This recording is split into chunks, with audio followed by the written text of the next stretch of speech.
take it on stage. Right. Wow. That's great. I was going to ask you about breaking in a reed, because that seems to be not controversial, but there's definitely different schools of thought about breaking in a reed.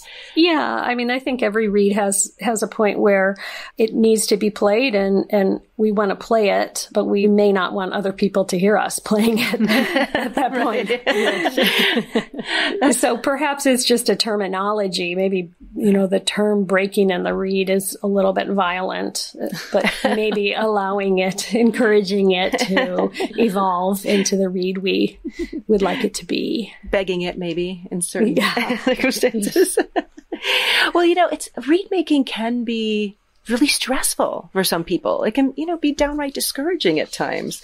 So I was wondering if you could share some of your tips for creating a healthy balance between reed making and oboe playing.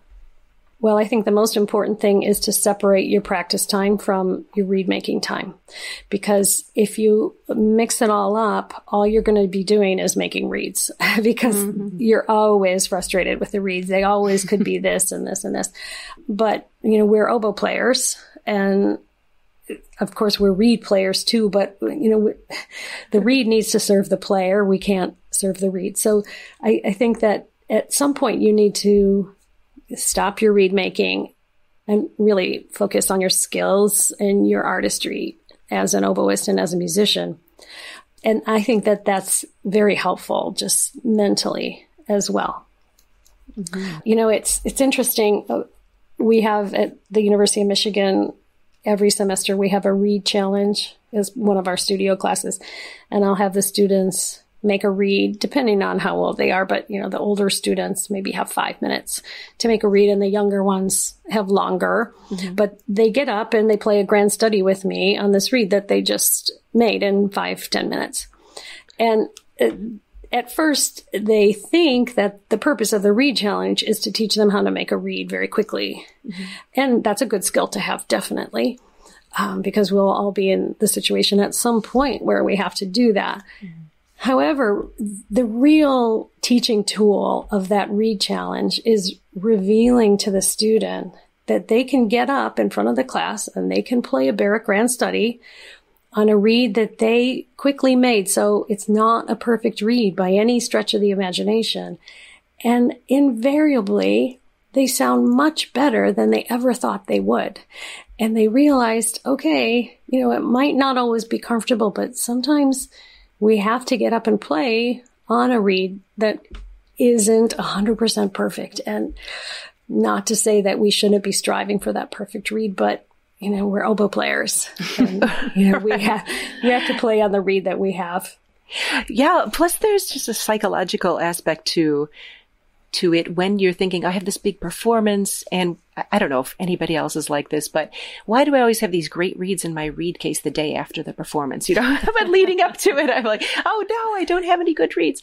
So I think that's a fantastic exercise for kind of getting over that feeling like I don't have the perfect reed. What am I going to do? You probably have a pretty good reed in your case that's going to get you through, and you can't focus on the little things that might be wrong with it. I love that exercise. Yeah. I think I'll try that. And invariably, every one of us has walked out on stage and realized, we selected the wrong reed. The really good one, I should have taken, the one that's sitting back there backstage. But, we get through it. And usually the audience can't tell. We might have to work a little harder to, get the high G to come out or something. Yeah. But, we do it. And I think that part of that is just age and, I've been making reeds for 46 years. So, I've experienced a lot of different reeds and reed problems and somehow survived them. I think what you just said there about the audience, they really probably won't know unless we tell them somehow with our body language. But sometimes I'll perform and I won't love the reed, but then the audience, they don't really know because it's kind of a lot of it's in our head. Kind of on this philosophical bent, if you could go back in time, what advice do you have that you'd give your younger self specifically about reeds and life balance on the oboe? Oh, certainly. For reed advice that I would give to a younger version of myself would be to rely on the diagnostic tools that we have, the ruler, the dial indicator, maybe a hardness tester. I mean, we had rulers when I was growing up, but the dial indicator where you can actually put the reed in and see the measurements of the hard and the tip, that's a great tool to have for a student that's learning to make a reed. I think that reed making is basically 80% science and 20% intuition. And that intuition takes years to develop, but 80% of it is science. You can look at the measurements of that reed, and after a number of years, I think it just speeds up the process. After a number of years, the reed starts to talk to you, I think, and it sort of tells you, oh, this is where I want to be scraped. And I mean, I don't use the dial indicator for myself, but I certainly use it in my teaching for the students who, know that the reed's not finished, but they don't know where to scrape. It's a great tool. Yeah. It's very empirical and objective. Absolutely. Yeah. Definitely. I also rely on touch much more than light when I'm finishing the reed or looking at the reed, because the light, everyone holds the reed up to the light, as I do as well, but it can be deceiving because different pieces of cane look different in the light. Some are very see-through and some are very dark. And if the reed is very wet, it's going to look completely different than the same reed when it's dry. But I find that by using my fingers and feeling the reed, feeling how much it gives, how flexible it is, I can tell how much I've scraped out of the back, perhaps.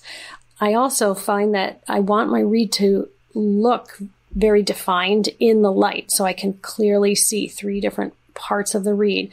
But when I slide my fingers up and down that reed, I don't want to feel those bumps that are there when you see in the light. You think, oh, it's so defined, but yet it's so smooth when you go up and down. So, I think that there's a lot of diagnostic tools that we have ourselves that we need to trust as well.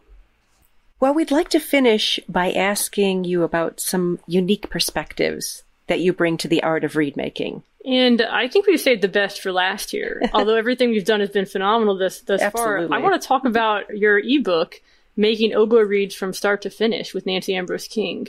Well, that was really very fun to write. And the nice thing about an ebook is as I update it and as people update their iTunes or iBooks, then those updates just get added. And so I've been contemplating for a while now, adding some more chapters and doing some updates.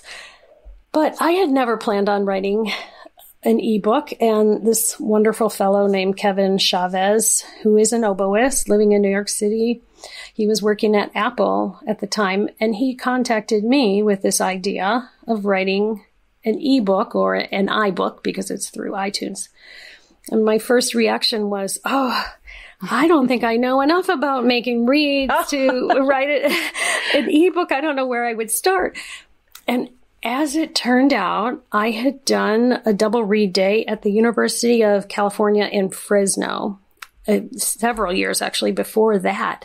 And at the time, part of that day, double reed day, was a reed class.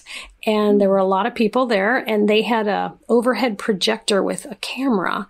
And so my hands were actually scraping on the reed under this camera, and it was broadcast up on a screen.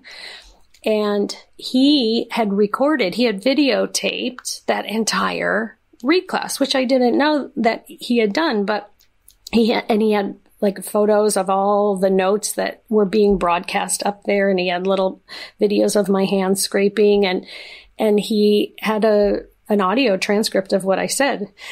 And so Kevin said, you actually know so much about making reeds, and I can prove it because I have this recording of you at Fresno years ago.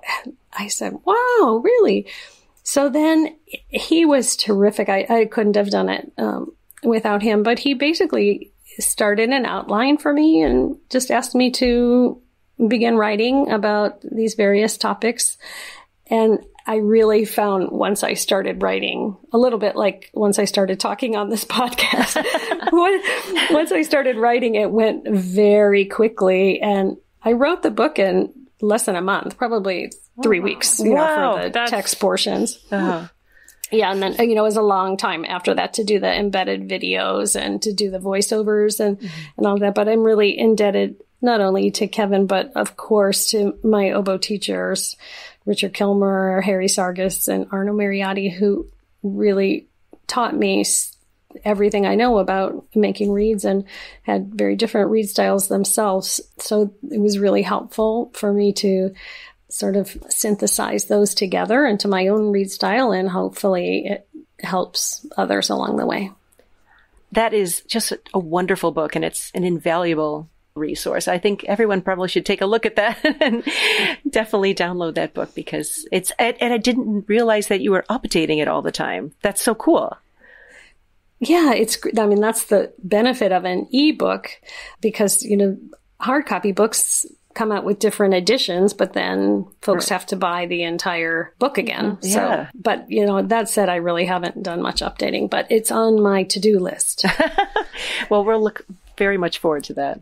Well, maybe we could close with a question and maybe sort of more an observation and comment on my part, that I've always so admired the confidence and comfort level with which you play the oboe and the comfort level that you have with your reeds. And I'm just wondering if you could tell our listeners how you ended up developing all that confidence in your playing and reed making.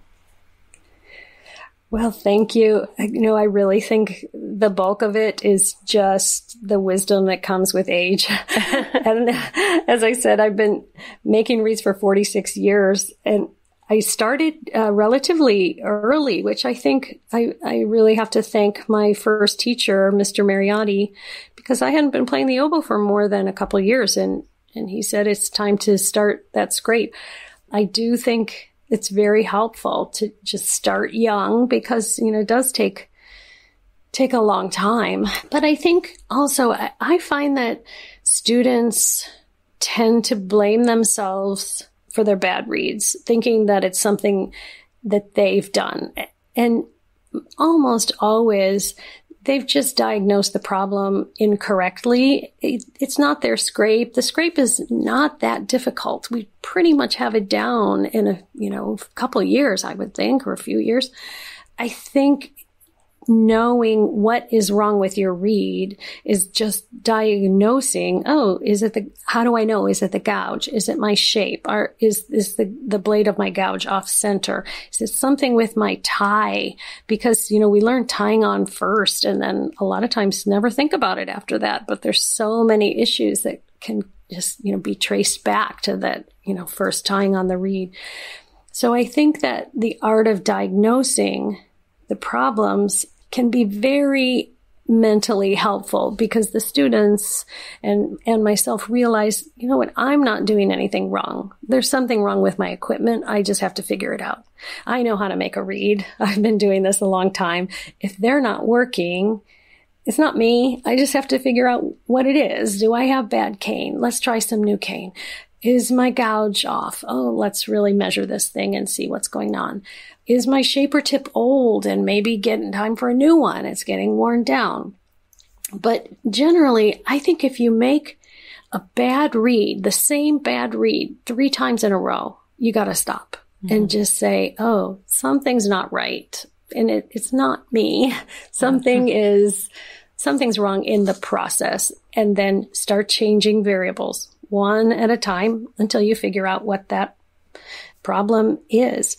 And I think that is a very important step in the growth and towards self-confidence, and realizing that, we know how to make reeds. We just have to correctly diagnose what the problem is. That is so comforting and such great advice. I just love that. I think that's a beautiful place to end our interview today.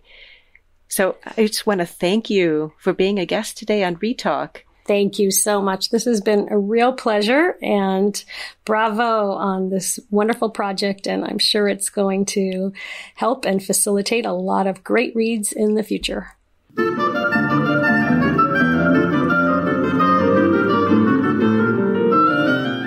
be sure to subscribe to our podcast and follow us on Facebook. Sending good vibes from our read desk to yours. Join us next time on Read Talk.